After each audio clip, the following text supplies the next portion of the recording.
갈라디아서는 복음에 대해서 아주 잘 설명을 하고 있습니다. 특별히 갈라디아 교회는 사도가 전한 복음이 아닌 다른 복음을 받아들이고 그래서 말씀에서 벗어난 삶을 살고 있었기 때문에 사도 바울은 다시 한번 이 복음이 무엇인지를 정확하게 이야기를 하고 있습니다. 우리가 하나님의 자녀가 되는 것은 예수님을 믿음으로 되는 것이지 행위로 되어지는 것이 아니라는 것을 이야기를 하고 있죠. 예수님을 믿음으로 하나님의 자녀가 되는 이 이신칭이라고 하는 것의 중요한 것은 믿음을 강조하기보다는 행위가 아니라는 것을 강조하고 있습니다.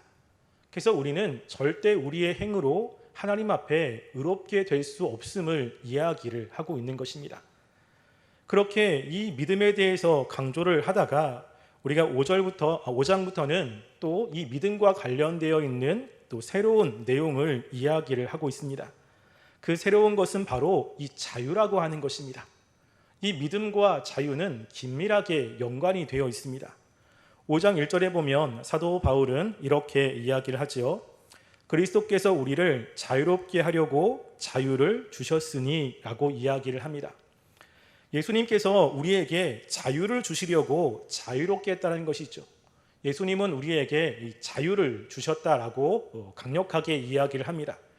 어떤 사람들은 이 이야기를 통해서 하나님이 우리에게 자유를 주셨기 때문에 우리가 어떠한 속박도 받지 않고 우리의 마음대로 하는 것이 하나님이 원하시는 것이다 라고 이야기를 하며 찬양할 때도 예배드릴 때도 내가 하고 싶은 대로 하는 것이 이 자유라고 이야기를 하는 사람들이 있습니다. 근데 여기서 이야기하는 자유는 그런 의미로 이야기하는 것이 아닙니다. 왜냐하면 그 그리스도께서 우리를 자유롭게 하시고 자유를 주셨으니 라고 하는 그 자유 앞에는 이 정관사가 붙어 있습니다. 그래서 그냥 자유가 아니라 그 자유라고 하는 것입니다. 즉 예수님께서 구속사역을 통해서 우리에게 준 특별한 자유가 있다라고 하는 것이죠. 이 자유에 대해서는 예수님이 요한복음에서도 이야기를 하신 적이 있습니다. 요한복음 8장 32절에 보면 예수님이 이렇게 이야기를 합니다. 진리를 알지니 진리가 너희를 자유롭게 하리라 라고 이야기를 하죠.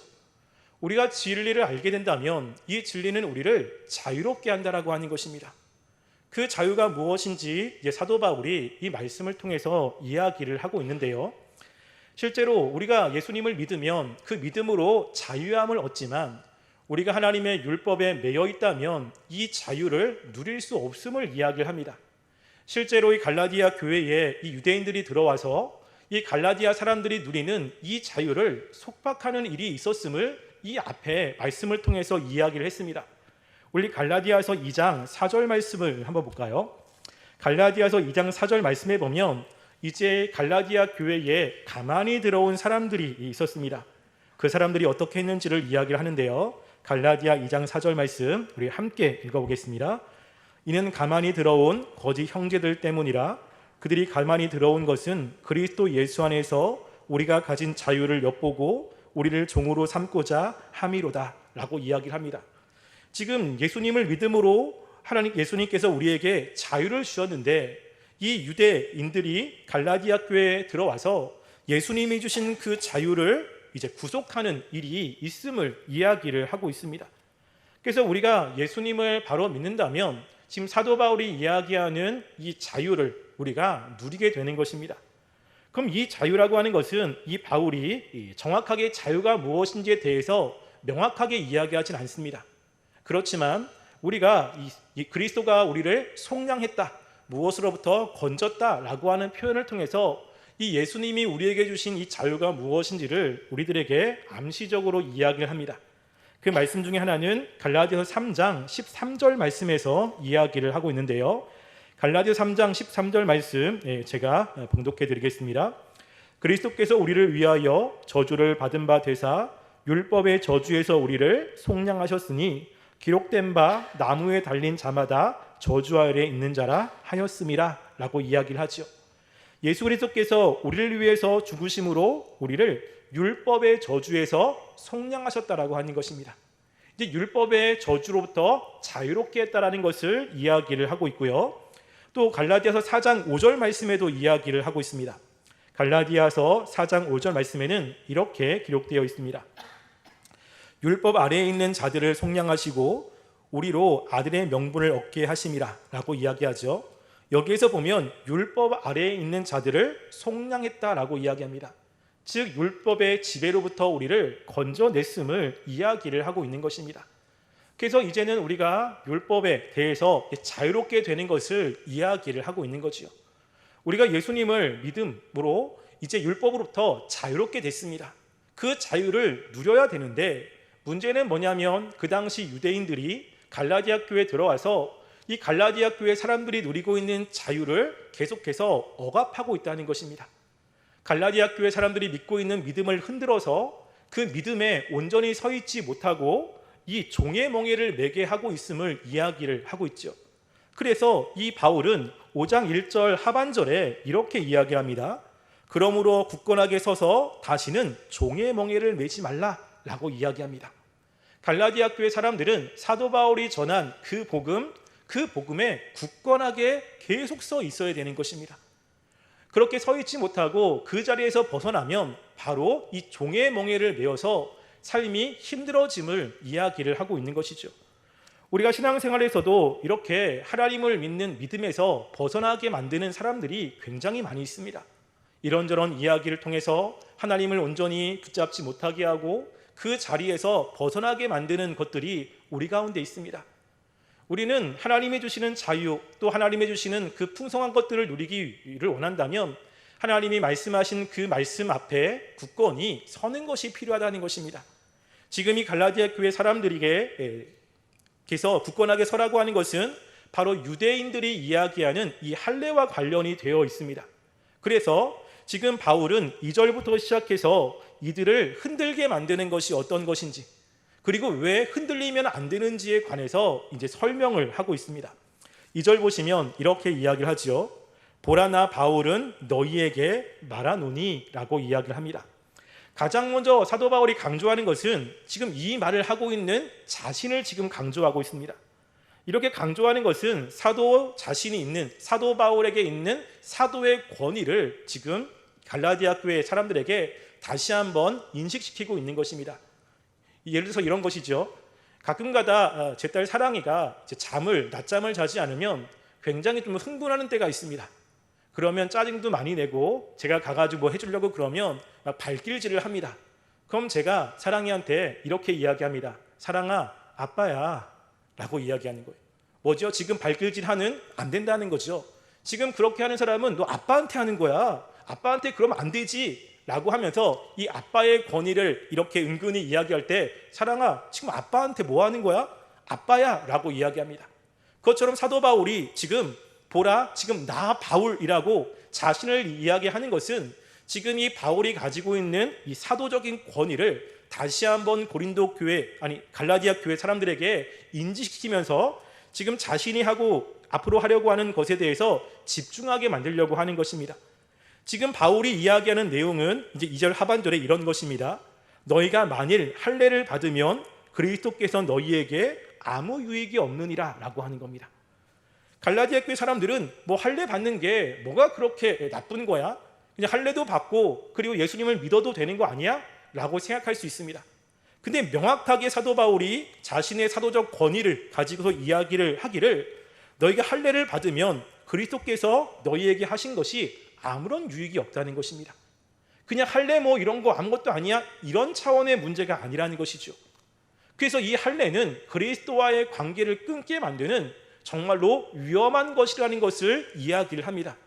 그러면서 왜 할례가 그리스도와의 관계에서 끊는지를 3절과 4절에서 조금 더 자세하게 설명을 하고 있습니다. 3절 말씀해 보면 이렇게 이야기를 합니다. 내가 할례를 받는 각 사람에게 다시 증언하노니 그는 율법 전체를 행할 의무는 가진 자라 라고 이야기하죠. 사도 바울이 할례를 받는 각 사람에게 이야기를 하고 있습니다. 그러면서 다시 증언한다 라고 이야기하죠. 무엇입니까? 강조하고 있습니다. 우리가 다른 사람에게 무엇인가를 이야기를 할 때 정말로 이거는 너무 중요한 얘기예요. 절대 잊어버리면 안 됩니다. 그럼 뭐라고 이야기하죠? 내가 다시 이야기할게, 내가 다시 한번 강조할게 라고 이야기를 합니다. 지금 사도 바울이 그 이야기를 하고 있는 거예요. 내가 지금 할례를 받는 지금 각 사람에게 다시 한번 분명하게 이야기를 하는데 만약에 할례를 받으면 그 사람은 율법 전체를 행할 의무가 있다라고 하는 것입니다. 단지 그냥 할례를 받는 것으로 끝나는 것이 아니라 할례를 받는 것의 의미가 무엇인지를 명확하게 이야기를 하고 있는 것이죠.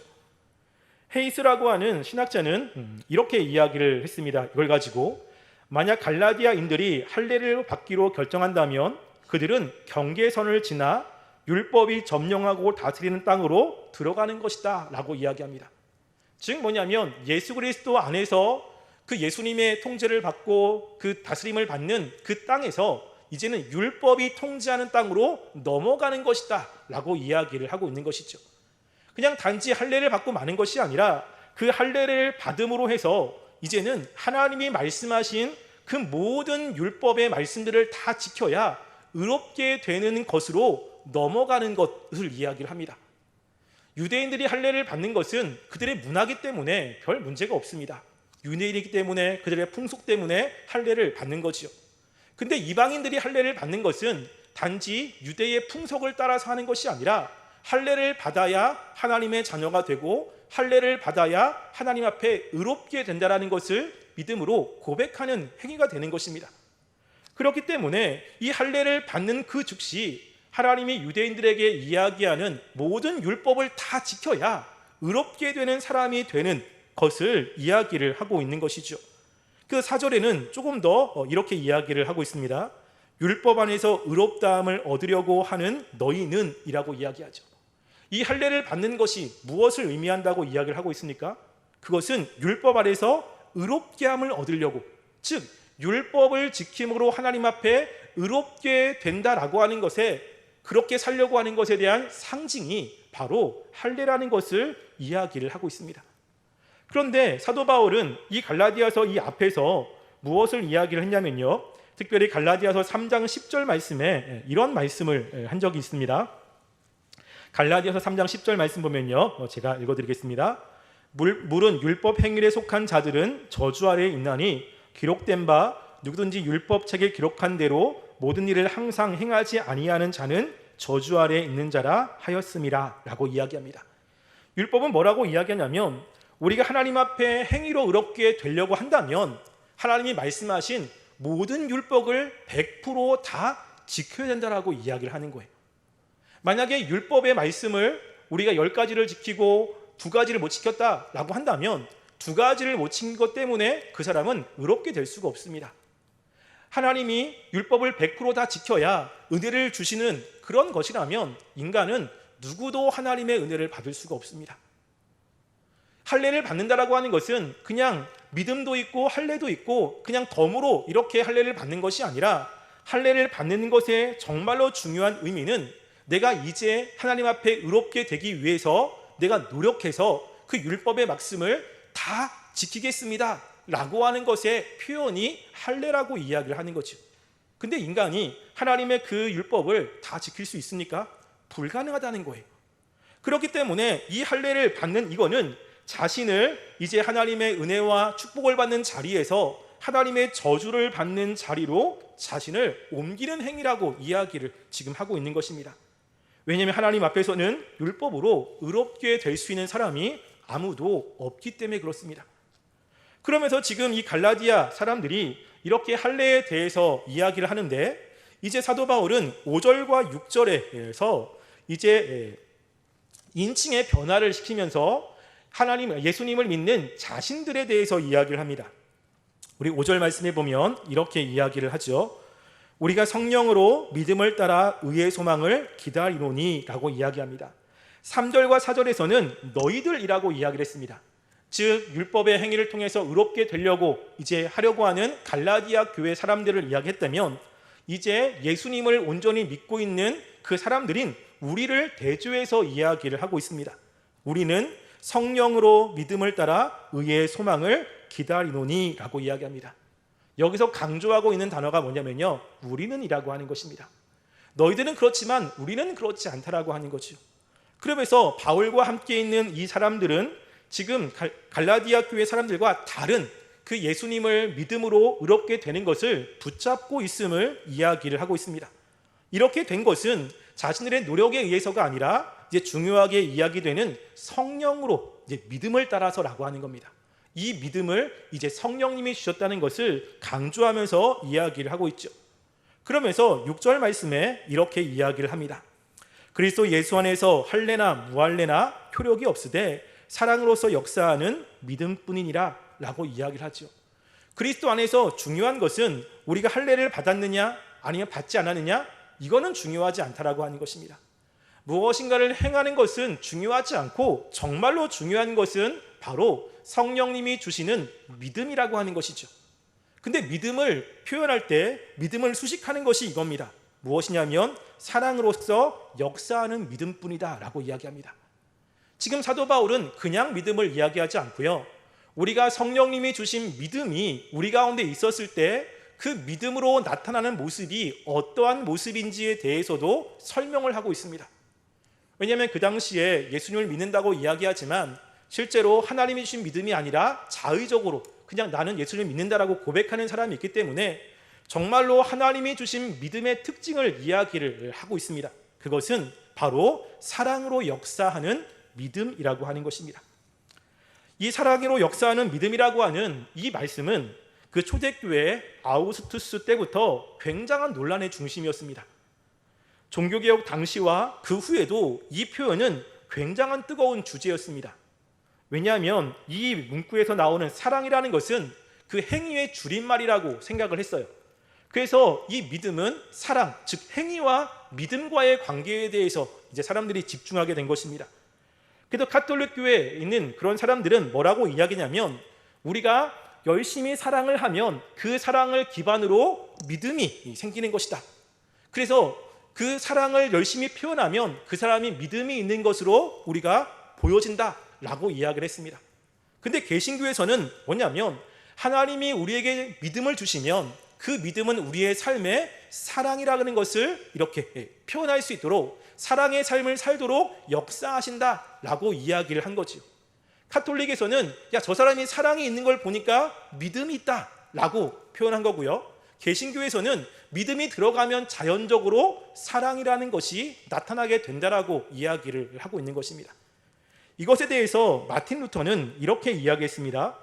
믿음에 기초한 행위들은 사랑을 통해서 이루어지지만 사람은 사랑에 의해서 의롭다함을 받는 것이 아니다 라고 이야기하죠.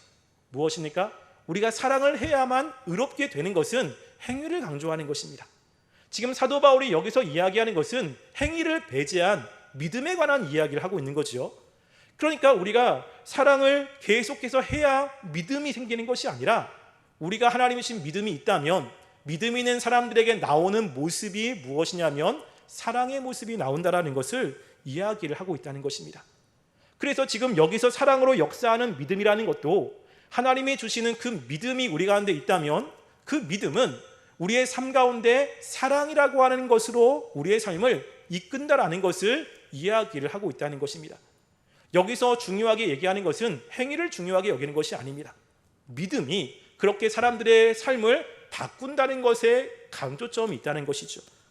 그런데 우리가 이것을 행위를 강조하게 되면, 행위를 강조하는 사람들이 정말로 중요하게 생각하는 또 이렇게 나오는 모습 가운데 하나가 무엇이냐면요, 우리가 행위를 강조하다 보면 나오는 모습이 자랑이라고 하는 것입니다. 행위와 자랑은 긴밀한 관계가 있습니다. 왜 우리를 자랑하죠? 내가 열심히 한 겁니다. 내가 잘한 거예요. 신앙생활할 때 자랑하는 것에 대해서 우리가 예수 그리스도를 자랑하는 것은 우리에게 필요한 것입니다. 사도 바울도 그 갈라디아서 6장 14절에 보면 예수 그리스도를 자랑한다고 이야기를 합니다. 그 말씀에 이렇게 이야기하죠. 그러나 내게는 우리 주 예수 그리스도의 십자가 외에는 결코 자랑할 것이 없으니 라고 이야기합니다. 사도 바울은 자신을 자랑하지 않습니다. 자신이 환상을 본 것, 자신의 능력, 이런 것들을 자랑하지 않습니다. 예수님의 십자가만 자랑하지요. 왜냐하면 그 십자가를 통해서 자신을 구원한 그 은혜가 크기 때문에 자랑할 것은 그거밖에 없는 것입니다. 자신이 하나님께 행했던 그 행위는 그렇게 중요하지 않습니다. 그런데 이제 행위를 중요하게 되면 자꾸만 자기가 뭘 했는지를 계속 자랑을 하게 되는 것입니다. 그래서 사도 바울이 끊임없이 믿음을 이야기할 때 또 행위와 관련돼서 우리는 하나님 앞에 자랑할 것이 없다고 이야기를 합니다. 갈라디아서는 아니지만 로마서 3장 27절 말씀에 이렇게 이야기합니다. 그런즉 자랑할 때가 어디냐? 있을 수 없느니냐? 무슨 법으로냐? 행위로냐? 아니라 오직 믿음의 법으로니라 라고 이야기합니다. 우리가 지금 여기에서 바울이 이야기하는 그 믿음이 우리 가운데 분명히 있다면 우리는 우리가 행했던 행위를 절대 자랑할 수가 없습니다. 왜냐하면 행위를 통해서 하나님께 의롭게 될 수 없기 때문에 그렇습니다. 행위를 통해서 하나님의 어떠한 것도 받을 수 없기 때문에 그렇습니다. 우리가 믿음으로 쉽게 나아가고 그 믿음을 근거로 하나님이 우리들에게 은혜를 주시는 것이지 우리의 어떤 행위에서 하나님께서 무엇인가를 주는 것이 아니기 때문에 그렇습니다. 그래서 사도 바울은 이렇게 이야기하면서 맨 처음 이야기 1절에서 뭐라고 하죠? 굳게 서라는 것입니다. 우리가 예수님을 믿음으로 의롭게 되는 것이고 행위로서 절대 하나님 앞에 의롭게 설 수 없다는 것을 명확하게 붙잡고 사는 것이 중요하다는 것이죠. 이렇게 살아갈 때 우리에게는요, 예수님 외에는 자랑할 것이 없습니다. 우리가 행하는 예배, 우리가 행하는 기도, 이 모든 것 안에서도 하나님의 율법의 관점에서 보면 100% 그 말씀들을 지키는 것이 하나도 없음에도 불구하고, 그럼에도 불구하고 우리에게 은혜 주시고 기도에 응답해 주시는 것은 하나님이 우리의 행위를 보는 것이 아니라 예수를 통한 하나님의 은혜를 우리에게 주신 것이라는 것을 사도 바울은 알고 있는 것입니다. 따라서 우리가 하나님 앞에 나갈 수 있는 그 유일한 방법은 믿음으로입니다. 우리가 무엇인가 하나님께 받을 수 있는, 은혜를 받을 수 있는 모든 루트는 오직 믿음으로입니다. 이 믿음이라는 것은 내가 믿습니다가 아니라 이 이신칭의의 굉장히 중요한 것은 존 칼빈은 바로 행위를 배제했다라고 하는 뜻이라고 이야기합니다. 따라서 우리가 하나님 앞에 받은 은혜가 얼마나 큰지, 우리가 행위가 아닌 온전한 전적인 하나님의 은혜로 주신 그 은혜가 얼마나 큰지를 생각하시고 우리가 그 하나님께 영광과 찬양을 돌리는 삶이 되기를 간절히 소원합니다. 기도하겠습니다.